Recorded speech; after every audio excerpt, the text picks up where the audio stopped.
Given the Baltimore Orioles season and their advancing forward,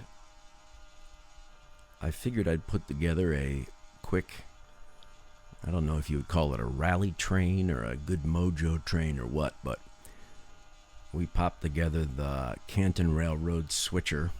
So the Canton Railroad is in Baltimore and switches stuff around as related to water freight and all that type of shipping. And we've got a Maryland Blue Crab car that is buzzing with the motor inside. Those cars are known to be noisy. Our O's car, Baltimore Aquarium car, and then two Natty Bow cars. One is number 1885, the other is 1890. And that's pretty much it. Let's run it.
Let's go.